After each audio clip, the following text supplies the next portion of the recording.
Good evening, শুভ সন্ধ্যা। Psychic reader Devika ঘোষে। আমি দেবিকা ঘোষ আপনাদের প্রত্যেককে স্বাগত জানাচ্ছি।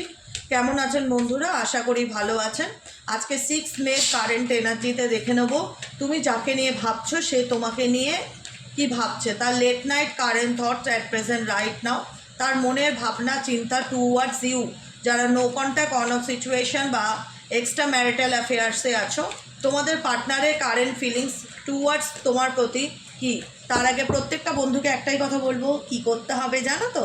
এনার্জি অবশ্যই কানেক্ট করবে, লাইকের মাধ্যমে কমেন্ট করবে, সাবস্ক্রাইব করবে, অবশ্যই করে সাবস্ক্রাইব করবে, নিচে দেওয়া রেড কালারের বেল আইকনটিকে প্রেস করে দেবে, যাতে আমি যখনই ভিডিও আপলোড করি না কেন নোটিফিকেশনটি যেন সরাসরি তোমার মোবাইল স্ক্রিনে চলে যায়। ঠিক আছে? লাইক করো, হাইপ করো, ঝটপট করে সাথে থাকো, পাশে থাকো, আমিও দেখে নেই তুমি যাকে নিয়ে ভাবছো সে তোমাকে নিয়ে কি ভাবছে, তার মন মস্তিষ্কে তোমাকে নিয়ে কি চলছে। শর্ট রিডিং করব, বড় রিডিং করব না, তাই সব ঝটপট করে বলবে, এনার্জি কানেক্ট করে দেখে নাও তো তুমি যাকে নিয়ে ভাবছো সে তোমাকে নিয়ে এই মুহূর্তে কি ভাবছে, তার মন মস্তিষ্কে তোমাকে নিয়ে কি চলছে। Please divine angel, divine universe help করুন ও গাইড করুন। Angel, archangel Michael, please help me and guide me. No contact এবং অন অফ সিচুয়েশনে আমার যে বন্ধুরা এই মুহূর্তে দাঁড়িয়ে রিডিং দেখছে, তার পার্সন তাকে নিয়ে অ্যাট প্রেজেন্ট রাইট নাও কি ভাবছে। Angel, archangel Michael, please help করুন ও গাইড করুন। Angel, archangel Michael, please help me and guide me. Angel, archangel Michael, please help করুন ও গাইড করুন। Angel, archangel Michael, please help me and guide me. No contact সিচুয়েশনে তোমার পার্সনের current thoughts towards you.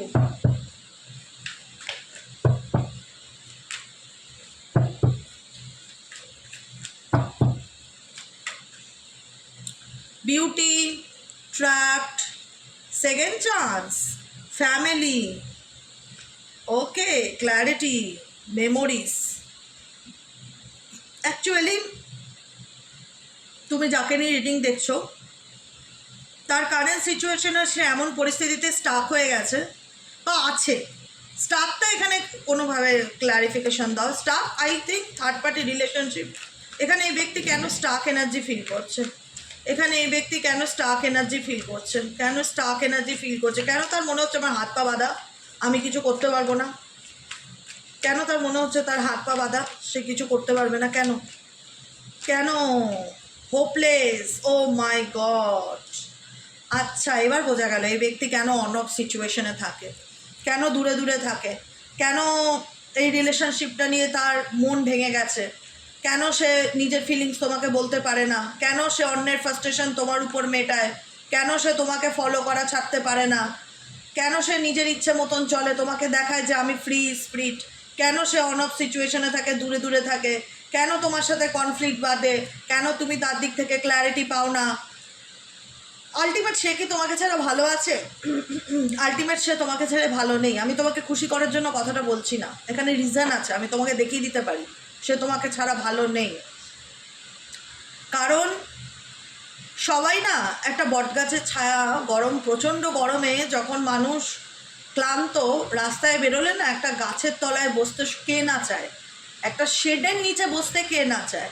সেই shade হচ্ছে তুমি, যে কিনা এই ব্যক্তিকে ছায়া প্রদান করো, শান্তি প্রদান করো, আনন্দ প্রদান করো। তোমার মধ্যে সেই মাতৃত্ব সুলভ বা পিতৃত্ব সুলভ ব্যাপারটা আছে, যেখানে চাইলেই কিন্তু তোমাকে অস্বীকার করে যাওয়া যায় না, যেখানে চাইলেই তোমাকে কিন্তু ভুলে যাওয়া যায় না। চার্মিং, কাইন্ড হার্টেড, গ্রেসেস, ওকে। কিন্তু মানুষ তার কর্মের জন্য, মানুষ তার নিজ কর্মের জন্য এমন কোনো পরিস্থিতিতে জড়িয়ে পড়ে, বা তোমার পার্সন তার নিজ কৃতকর্মের জন্য এমন কিছু সিচুয়েশনের মধ্যে জড়িয়ে পড়েছে, ট্রাপড, এমন কিছু সিচুয়েশনের মধ্যে জড়িয়ে পড়েছে যেখান থেকে ব্যক্তি বেরিয়ে আসাটাকে খুব ডিফিকাল্ট ফিল করে। তার মনে হয় যে না পাচ্ছি আমি সেই ট্রাপ সিচুয়েশন থেকে বেরিয়ে আসতে, না পাচ্ছি আমি ভালো থাকতে, হোপলেস ফিল করা। কারণ এই ব্যক্তি কি থার্ড পার্টি সিচুয়েশন থেকে বেরোনোর চেষ্টা করেছে? ডেফিনেটলি চেষ্টা করেছে, কিন্তু সে ব্যর্থ, সে পারেনি, বেরিয়ে আসতে পারেনি।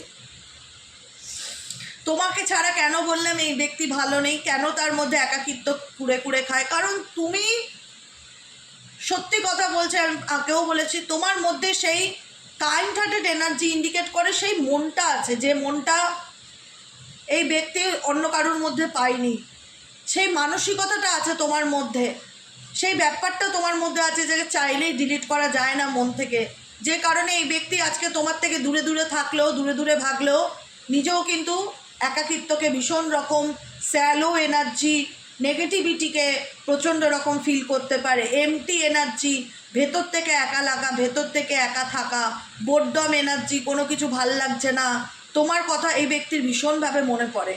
XYZ যাকে নিয়ে তুমি রিডিং দেখছো, তুমি যদি জানতে চাও যে সেই ব্যক্তি আমাকে কি মনে করে, হ্যাঁ ডেফিনেটলি সেই ব্যক্তি তোমার সঙ্গে অকোল্ড সিচুয়েশনে আছে, সেই ব্যক্তি দায়িত্ব নিতে চায় না, সেই ব্যক্তি অন্য পরিস্থিতির মধ্যে জড়িয়ে গেছে, সেই ব্যক্তি সিচুয়েশন থেকে দূরে দূরে থাকে, সেই ব্যক্তি তোমাকে বুঝতে চায় না, তোমাকে ভুল বোঝে, তোমার সাথে তার অনেক কনফ্লিক্টও হয়, তুমি তার খুব খারাপ বিহেভিয়ারও দেখেছো, তুমি যেটা দেখেছো আর যেটা এই ব্যক্তি আড়ালে করে দুটো সম্পূর্ণ আলাদা।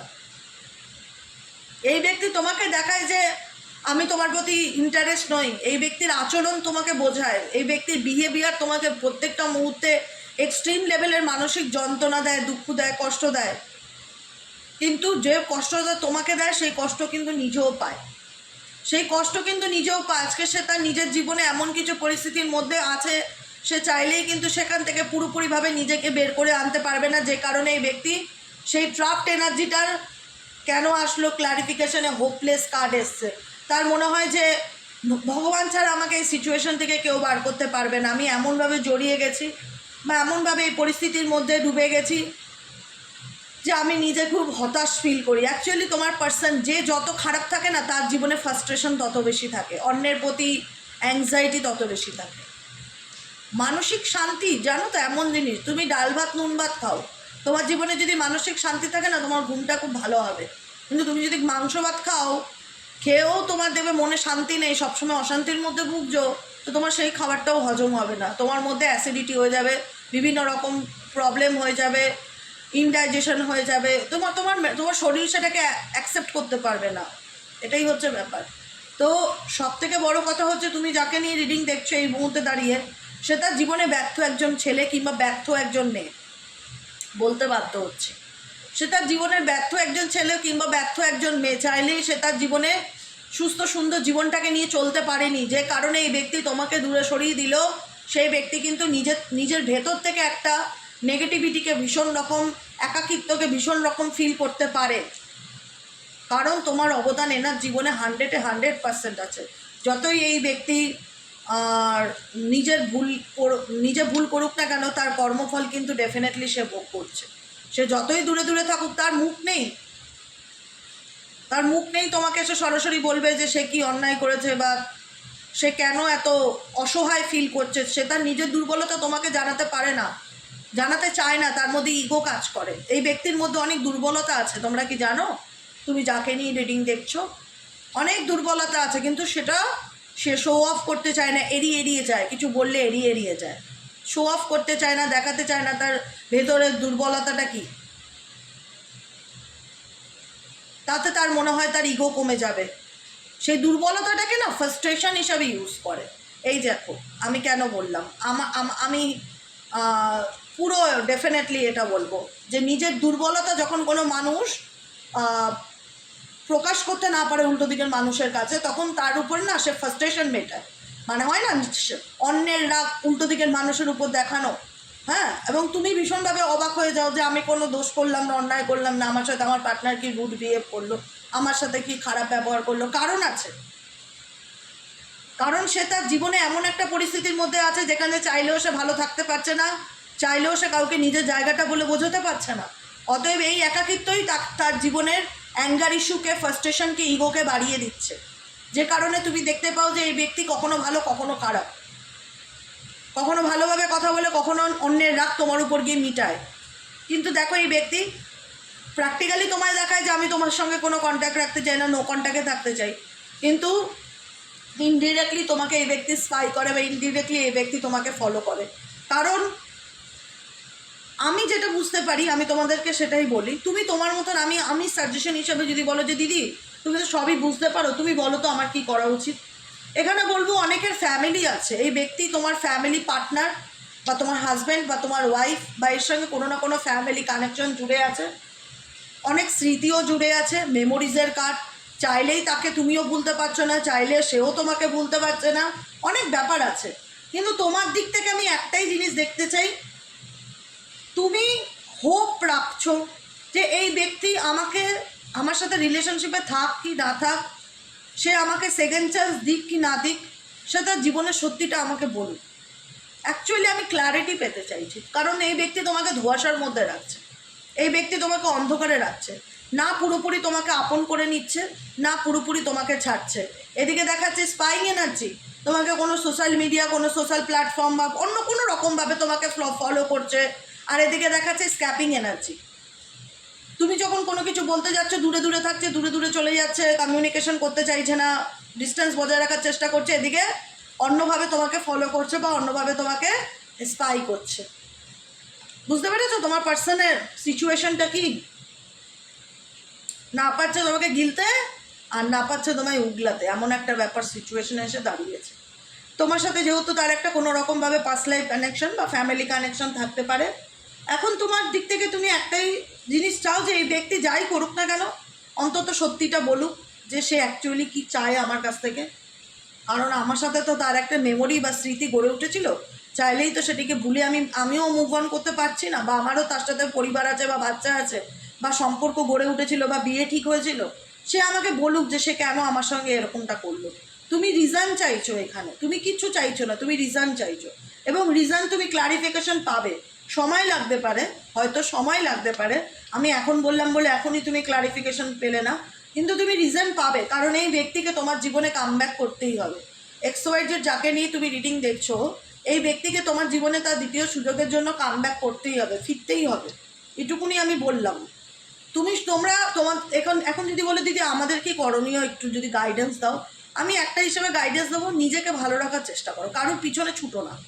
তুমি যত এই ব্যক্তির পিছনে ছুটবে না, সে তত তোমার ফেস টু ফেস হতে চাইবে না, সে তো তত তোমাকে দেখলে স্ক্যাপিং এনার্জিতে থাকবে, দূরে দূরে দূরে দূরে থাকবে। বিকজ কেন থাকবে? তার মনে হতে পারে যে তাকে তো ক্ল্যারিটি দিতে হবে। ফোর্সফুলি কিছু হয় না, তাকে তার মতন ছেড়ে দাও। সে যখন মনে করবে যে নিজের থেকে উচিত আমার উল্টো দিকের মানুষটাকে সব সত্যি কথা খুলে বলা, যখন ডিভাইন টাইমিং হবে তখনই এই ব্যক্তি নিজে এসে তোমাকে কমিউনিকেট করবে, তার মনের কথা, তার ভাষা তোমাকে অবশ্যই এক্সপ্রেস করবে। কিন্তু এই ব্যক্তিকে যত চেস করবে বা যত তুমি জানতে চাইবে, তত এই ব্যক্তির কাছ থেকে তুমি খারাপ ব্যবহার পাবে। তাই এনার্জি শুনতে ভালো লাগে, এনার্জি জানতে ইচ্ছে করে, কি চলছে জানতে ইচ্ছে করে, ডেফিনেটলি জানো, কিন্তু গাইডেন্স চাও তো একটা, যে এই সিচুয়েশনে আমার কি করণীয় দিদি, যদি একটু বলে দিতে। আমি একটাই কথা বলবো যে কারোর পিছনে ছুটবে যত, সে তত দূরে ভাগবে, কারণ সে কোনো থার্ড পার্টি রিলেশনশিপে ট্রাপড হয়ে আছে। বর্তমান পরিস্থিতিতে সে নিজেও হোপলেস, সে নিজেও জানে এই সিচুয়েশন থেকে আমি চাইলেই বেরিয়ে আসতে পারি না। তাই আমার মতে সেই ব্যক্তিকে টাইম দেওয়া উচিত, যে তুমি সময় নাও। আমিও ভাগ্যের উপর ছেড়ে দিলাম। যদি কখনো তোমার মনে হয় তুমি আমার কাছে ফিরে আসতে চাও, যদি তোমার কখনো মনে হয় যে আমার সাথে তোমার কানেকশানটা আবার তৈরি করা উচিত, তখন তোমাকে আমাকে ক্ল্যারিটি দিতেই হবে। ক্ল্যারিটি না দিলে আমি তোমাকে সেকেন্ড চান্স কখনোই দিতে পারবো না। বুঝতে পেরেছো কি বললাম? তোমাকে ক্ল্যারিটির জন্য এই ব্যক্তির পিছনে ছুটতে হবে না। যখন এই ব্যক্তি, তুমি ছোটা বন্ধ করে দাও, তুমি নিজেকে ভালো রাখো, তুমি নিজেকে ভালোবাসো, নিজের জন্য বাঁচো, নিজের কেরিয়ার তৈরি করো, নিজের বাচ্চাদের প্রতি খেয়াল রাখো, নিজের ফাইন্যান্সের প্রতি খেয়াল রাখো, নিজের হেলথের প্রতি খেয়াল রাখো, নিজেকে ভালো রাখার চেষ্টা করো। উপরওয়ালা বলেও তো কিছু আছে। যখন এই ব্যক্তির মনে হবে না, কারণ এই ব্যক্তি চাইলেই তোমাকে ভুলতে পারবে না, তার সাথে তোমার এমন কিছু মেমোরিজ তৈরি হয়ে রয়েছে, চাইলেই তোমাকে ডিলিট করতে পারবে না। তো যখন এই ব্যক্তির মনে হবে না যে আমার তোমাকে চাই, তুমি কখন আমার লাইফে আসবে, এই ব্যক্তিকে তুমি যদি ফলো করো, বা তুমি যদি এই ব্যক্তির পিছনে পড়ে থাকো যে আমি তোমাকে ছাড়া আমি বাঁচবো না, আমি তোমাকে ছাড়া বাঁচবো না, এই ব্যক্তি তত তোমার থেকে দূরে দূরে ভাগবে। তুমি পুরো ছেড়ে দাও তাকে, তার মতন ছেড়ে দাও। একটাই কথা শুধু বলো মনে মনে, যদি সে আমার ডেস্টিনিতে থাকে, যদি সে আমার ভাগ্যে থাকে, তাহলে ডেফিনেটলি সে আমার জীবনে ফিরে আসবে। এটুকুনি বলে তাকে তুমি তোমার জীবন থেকে লেট গো করে দাও। সিরিয়াসলি বলছি, যদি সে তোমার জীবনে ফিরে আসার থাকে, অবশ্যই ফিরে আসবে। যখন ফিরে আসবে তখন তুমি তার কাছ থেকে ক্ল্যারিটি জানতে চাইতে পারো। তখন তোমার রাইটস আছে যে বলো তুমি কেন আমার থেকে দূরে গেছিলে, কেন আমার সঙ্গে এরকমটা করলে, তখন তুমি ক্ল্যারিটি জানতে পারো। কিন্তু এখন তুমি এই ব্যক্তির কাছে ক্ল্যারিটি চাইলে এই ব্যক্তি দূরে দূরে থাকবে। স্ক্যাপিং এনার্জি, এই ব্যক্তি তোমাকে দেখায় আমি তোমার সাথে কন্ট্যাক্ট রাখতে চাই না, কিন্তু কোনো না কোনো মারফত এই ব্যক্তি তোমাকে ভীষণভাবে ফলো করে, স্পাই করে, এটাই দেখাচ্ছে। কারণ এই ব্যক্তি তোমাকে ছাড়া ভালো নেই। স্যালো এনার্জি ইন্ডিকেট করছে এই ব্যক্তির মধ্যে ভীষণ রকম লোনলিনেস বা একাকিত্ব এনার্জি ভীষণ রকম কুড়ে কুড়ে কাটছে। এই ব্যক্তি তার বর্তমান জায়গাটা কাউকে বলে বোঝাতে পারছে না যে তার মধ্যে কি চলছে, বুঝতে পারলে? আমি বললাম না, যে মানুষ শান্তিতে নেই সে সব থেকে বেশি ফ্রাস্ট্রেশনে থাকে। এই কারণে তোমার পার্সন এক এক সময় এত বেশি রেগে যায় বা এত বেশি সিন ক্রিয়েট করে, কারণ সে তার নিজের জায়গাটা বলে বোঝাতে পারছে না, তো রাগের মাধ্যমে নিজের ভাড়াস মেটাচ্ছে। এটাই হচ্ছে ব্যাপার। কেমন লাগলো রিডিংটি কমেন্ট সেকশনে জানাতে ভুলবে না। লাইক করবে, সাবস্ক্রাইব করবে, চ্যানেলের সাথে থাকবে, পাশে থাকবে। যারা পার্সোনালি রিডিং নিতে চাইছো হোয়াটসঅ্যাপ করবে 7980185673-তে। আজকের মতো রিডিং এতটাই। Tata, bye bye, thank you so much, শুভরাত্রি, গুড নাইট। ভালো লাগলে লাইক সাবস্ক্রাইব করে দিও, সাথে থেকো, পাশে থেকো, টাটা।